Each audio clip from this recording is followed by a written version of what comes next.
Welcome to the October 12th episode of Beacon Web News. I'm Savannah Amaral. To kick off the month of October, MCLA hosted Homecoming Weekend with a ton of events, from a women's soccer game to lawn games. BWN reporter Carisha Graham covers it all. Homecoming weekend at MCLA has been delightful this year. Many students have stated that since 2020, this is the best homecoming weekend thus far. It's really nice to be able to get back to doing traditional events. Family Fest is one of SAC's traditional events, so it's great to have it again every year. But with COVID, we're able to have it at full steam this year and be able to have a lot more people on campus. This year, the activities that were planned for Homecoming Weekend were MCLA Alumni Association Awards Brunch, Women's Soccer Game, Baseball and Softball Alumni Games, Charter Fest and Barbecue Lawn Party, and music and marshmallows. Each year, MCLA has its own homecoming weekend to welcome previous students back to campus and connect with current students, families, and friends. I've really been enjoying the sand art. My friend actually made me a necklace. And we've been making them for everyone. We've been offering to all the residents. Got Menard right here. So I really like sand art. I haven't really tried the other ones. My friend said the pumpkin was really fun, but I will not be going on that. So far we've had a lot of fun. He's not very good at throwing an axe though. MCLA ended their homecoming weekend with the Fall Foliage Parade, which took place in downtown's North Adams. As a result of the breathtaking scenery, many people from around the world attended the parade with their families. Every year, make sure that we're here for the parade. So far, it's great. All the people here are very nice, and I think that the float with a witch's hat was the best. It's really good. I think it's a good way to get the community all together in the same place. We haven't done this in a really long time, I feel like, and it's just a good group gathering. Homecoming at MCLA is different each year, but there are still some traditional events that take place. This is BWN. I'm Carisha Graham. The Fall Community Days of Service will be returning Saturday, October 15th, 2022 from 12 p.m. to 4 p.m. If you have any questions or would like to possibly host a group of volunteers, please email either the Volunteer Center or Christopher Hantman for more info. MCLA's dance company gets into the groove of the new year with auditions and more. BWN reporter Isabella Mazzola taps in with the dance company. MCLA Dance Company tapped their way to holding auditions this September 18th. There is a noticeable difference this year. Co-president Charlotte Kane described how the auditions were. Really well. We had a lot of new people. We only had a few returners, but definitely we were really happy to see that there were more new people, because we definitely have been trying to rebuild the club because of COVID. So it's nice to see people wanting to do dance. So yeah. The dance company shares the same space as the theater department, which leads to unknown dates for future recitals. But the dance company stated the show will be in the middle of November. So we have some dates in mind. It's looking like it will be around the middle of November. We still have to talk to the head of the Fine and Performing Arts Department just to clarify everything, because we do share the theater space with the theater department, so we have to work around their show schedule. So, but it'll be good. We're looking to have 2 shows again in one weekend, so it'll be fun. This year, SGA and dance company made an agreement to give the Dance Co an extra $350 for their budget. They explain why extra money is helpful towards this club. To get money for costumes, because obviously a lot of our costumes are really old because we celebrated our 20th anniversary last semester. So a lot of the costumes are from 15, 20 years ago. And we were able to make an agreement with the SGA that we were able to get an extra, I think $350 for costumes, which is really helpful because with these outside choreographers, we are now able to say if you would like to get costumes, you can. And along with choreographers like myself and Rachel, we're able to not have our company members use their own clothes. We can be we can provide this for you, which we want to do because it's a club that we try to support people's passion. So if you're interested in joining dance company or have any questions, contact dance company's secretary, Grace Krezak, or you can contact DanceCo on Instagram or Facebook. And that's a wrap. For Beacon Web News, I'm Isabel Mazzola.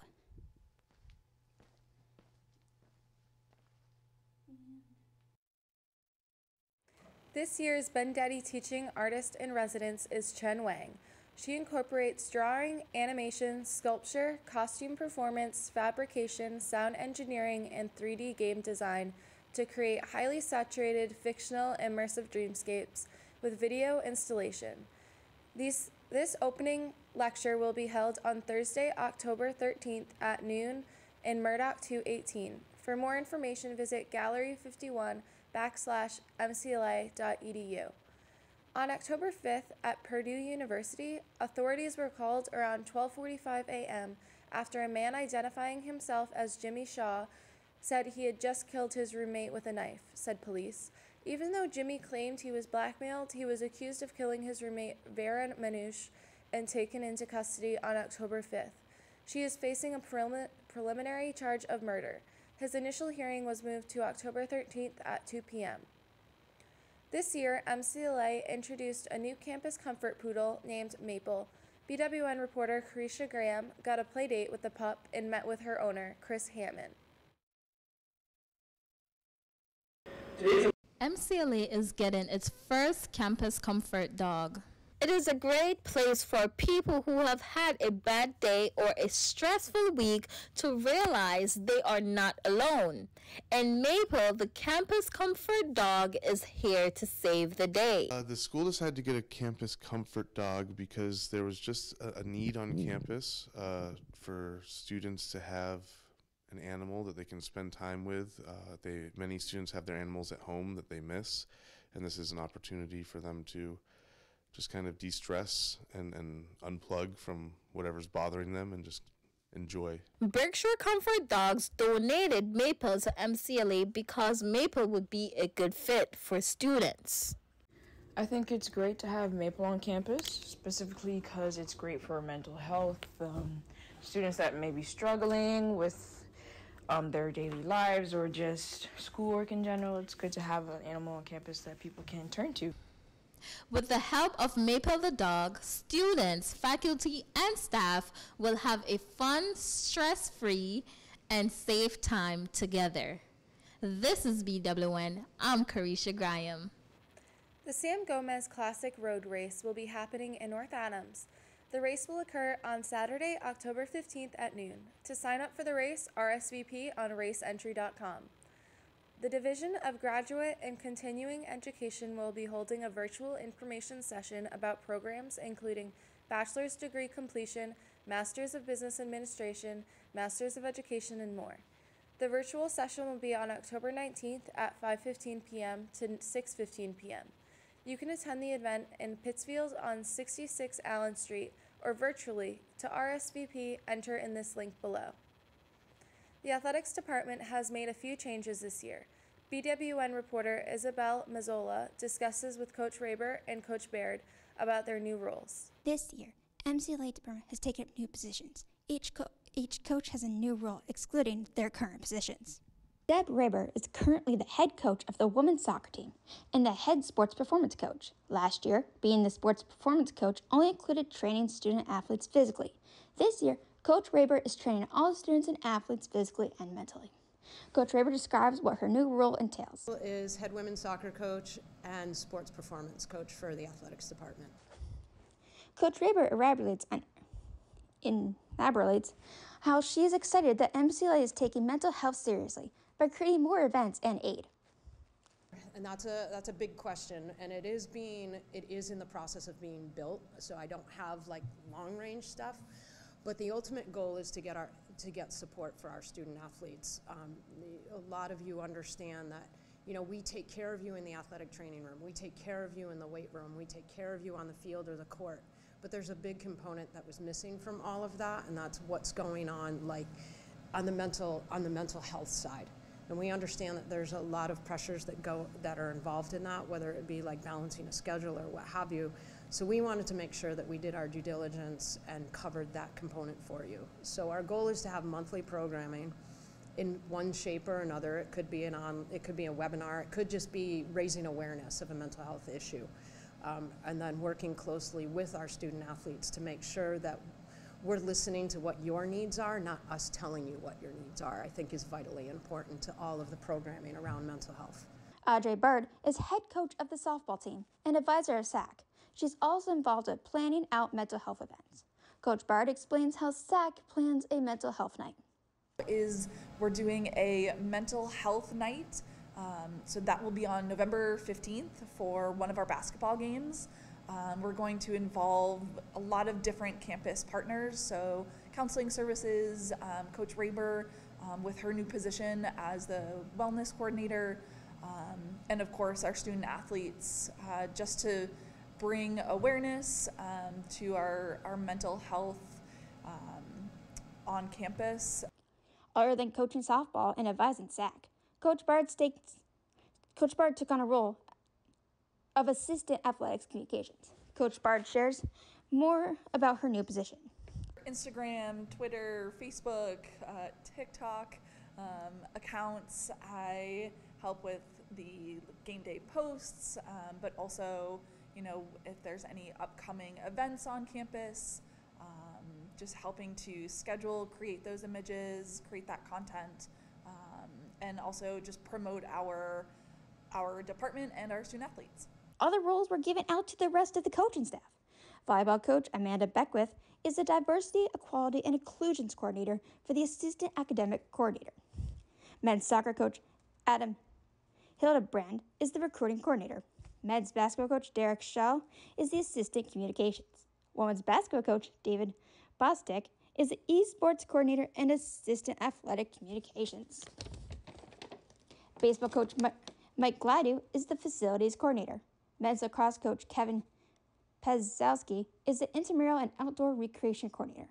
Women's lacrosse coach Allison Barabalt is the Fitness Center Coordinator. And both hockey coaches, Health Azarkon and Jeremiah Keats, are equipment staff. That's what's new with the athletic department. For Beacon Web News, I'm Isabel Mazzola. The 5th annual Day of Dialogue will be occurring on October 19th and will start at 9 a.m. This year's theme is Racism is a Public Health Issue, which encourages us to look at how racism permeates the lives and health of racially minoritized people and from conception to death. Sessions will be both virtually and in person. You don't need to pre-register for any sessions. To see sessions and locations, check out the link below. Watch out, Trailblazers, a new team has arrived. Esports has dropped as a new sport in athletics. BWN reporter Ryan Powers downloads information about esports. This is MCLA's latest addition to the athletics department, esports. We've had esports here at MCLA in the past, but this year the school has added 8 Alienware PCs and several other consoles for students to use. This wouldn't have been possible without Coach Bostic, women's basketball coach and now head of esports. Here's Coach Bostic with some more information. So the esports room is located across from our indoor track in our athletics wing, where most of our coaches' offices are. Campus centers, second floor. It's pretty much open at the times that we are usually open. I get in at about 9 o'clock and I have it open all day. I allow students to come in and, play to their heart's desire and take care of the equipment and make sure that if they're the last person out and it's late at night, just close the door behind them. We're looking to play competitively in the esports market, so we're trying to build teams in several games. Valorant, League of Legends, Apex are just to name a few. But because we are really, starting out our esports program, we have the unique ability to just get people who are interested in certain games and just be able to create a team so that we can eventually start playing competitively. So students can get involved by emailing me, david.bostic@mcla.edu, so that we can sit down and discuss what games they might be interested in, and if they have a team, start the process of becoming an esports team here at MCLA. The other thing that they can do to get involved is just come check out the esports lab. Since it's been open, there's been a ton of traffic going through there, and They'll come in, maybe meet a couple people who are interested in some of the games that they are interested in, and then they can come in and, maybe we create a team that way. So, several ways to get involved, but, the biggest thing is to just come be a part of, our new program that we're starting to build here at MCLA. The Institutional Advancement will be hosting this year's Elizabeth and Lauren Van Dice Environmental Issues Lecture with Sam Fleming. Sam Fleming is the co-founder, executive director of 100 Gardens, TED speaker, and STEM advisor for the Aquaponics Association. If interested, this lecture will be held in Murdoch 218 on November 1st at 6 p.m. MCLA is reviving the men's ice hockey team and adding a women's ice hockey team next year. BWN reporter Sarah Tomzik reveals the new sport program's future plans. MCLA ice hockey is ready to skate back into action next year. After 2 decades, MCLA announced the return of ice hockey for the men's team, since their program was canceled back in 2003. In addition, the school will be adding a women's ice hockey team. The athletics department hired 2 new hockey coaches for the 2 new teams. The men's hockey coach is Jeremiah Ketz, and the women's hockey coach is Heath Isaacson. Coach Isaacson shares what the ice hockey season entails. So we're a split. So we play over both semesters. So our first practice will be the second Monday of October, and then the national tournament's basically in the middle of March. So our season spans basically October to March, plus your preseason stuff. So, although the men's team is competing in the MASCAC, women's coach Heath Isaacson explains why it's different for the women's hockey team. So we are actually in the process of forming a conference. So the teams that'll be in that, I can't really speak of because they haven't made it public yet. But that'll be the nice thing of being a first-year program, having a conference to play in right away and kind of have a home will be huge, not only for recruiting, but just you get to play for a championship right away as a brand new program. With forming a new team, you need players. Coach Ketz describes the recruiting process as a new team. Recruiting, nonstop, yes. Heath was hired a little earlier than I, and from our conversations, women's hockey is in the summers full recruit mode. For myself, it didn't start till about two and a half weeks ago. When recruiting, both coaches explain the most important thing in this process. For a first-year program, it's got to be culture. If you start off with a bad culture year one, you're going to struggle moving forward.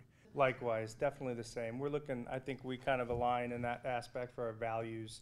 We're looking for good people first, and I think MCLA has a lot of good resources for students if they need help in that department, but I think me and Heath can take care of the hockey aspect, but we need good people.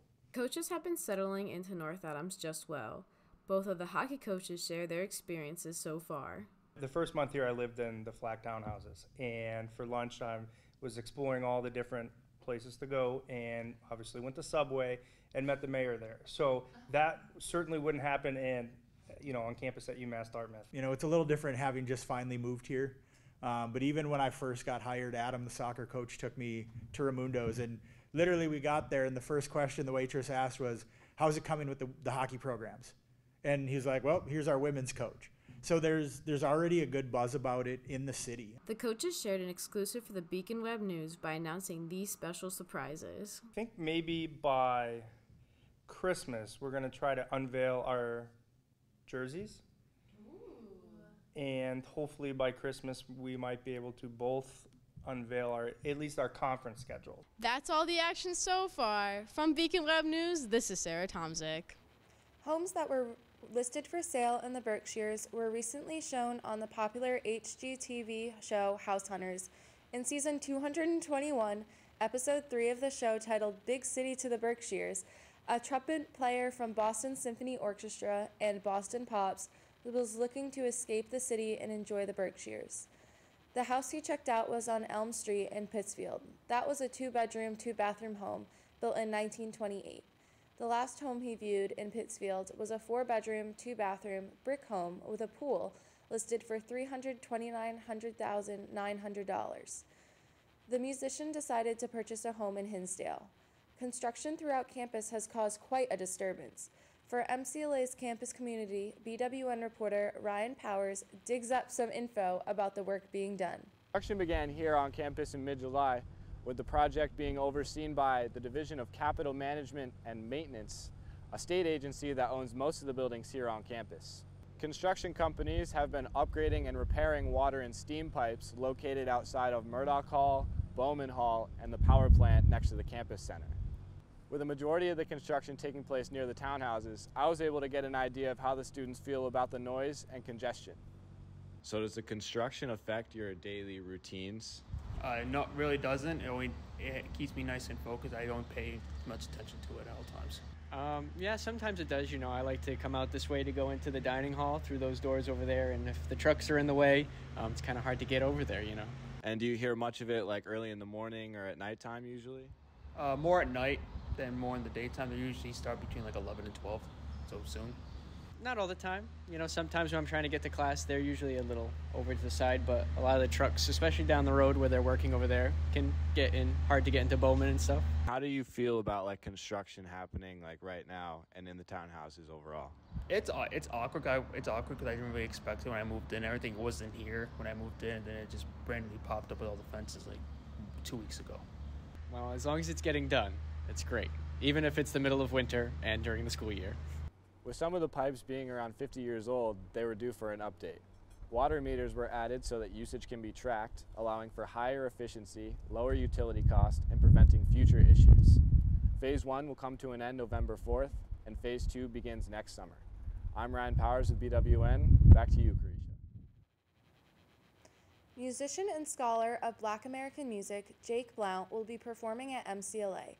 Blount's music unravels topics such as Black and Indigenous histories of popular American folk tunes to climate change.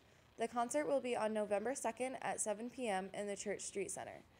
The internet has been buzzing with new drama every day. BWN reporter Sarah Tomzik is here to spill all the tea and to hear what the MCLA community thinks about it. Hello, welcome to Popping News. I'm your host, Sarah Tomzik, here to deliver all the pop culture news to MCLA. Now let's spill this week's tea. On October 2nd, one of the biggest faceless Minecraft YouTubers, Dream, revealed his face in a YouTube video titled, "Hi, I'm Dream." Within the first 16 hours of the video being released, it was viewed over 19 million times.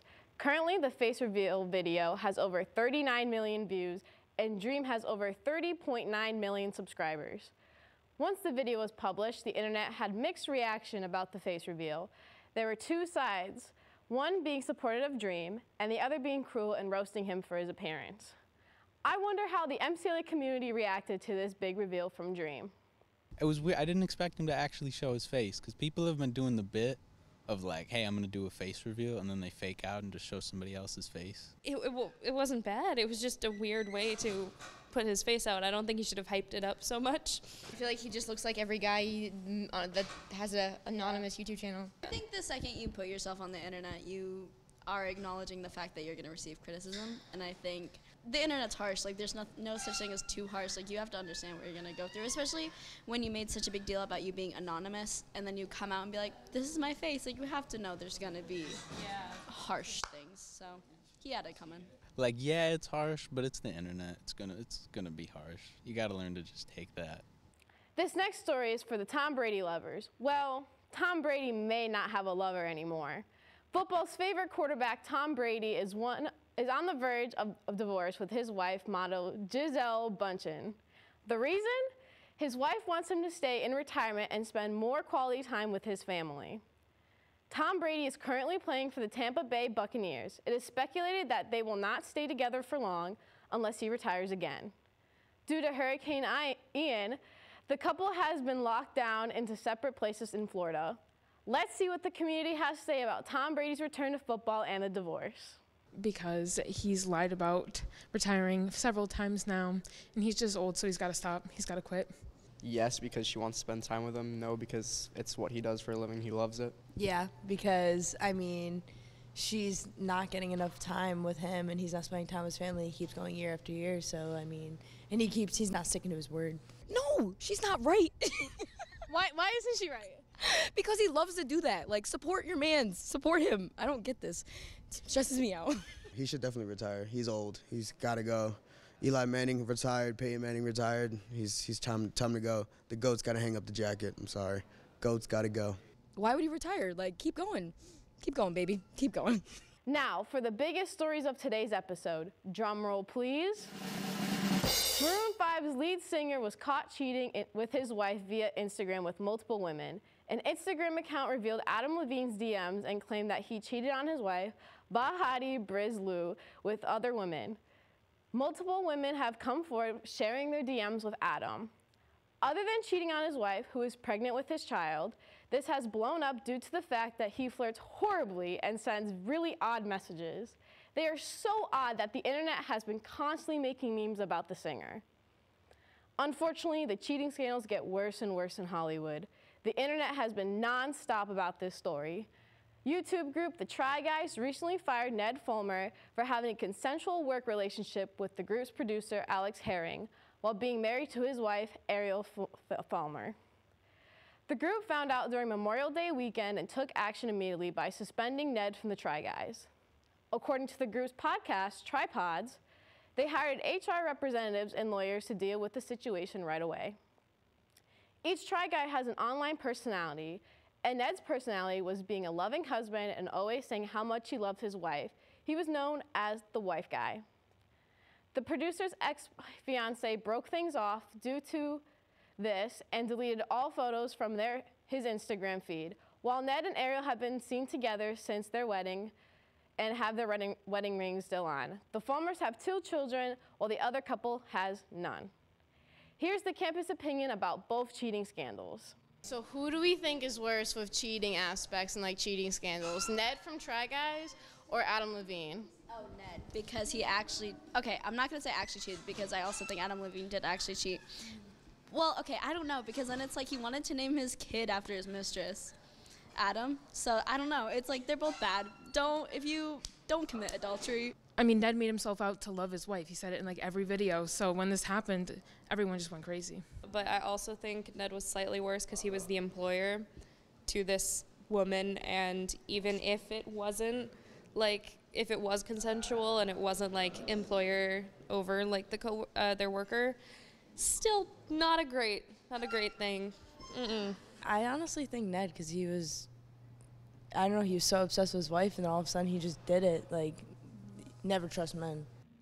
That's all the tea today on Popping News. I'm your host, Sarah Tomzik, and I'll see you next episode. Back to you, Savannah. For more stories, check out the Beacon's new website, theonlinebeacon.com. That was this episode of Beacon Web News.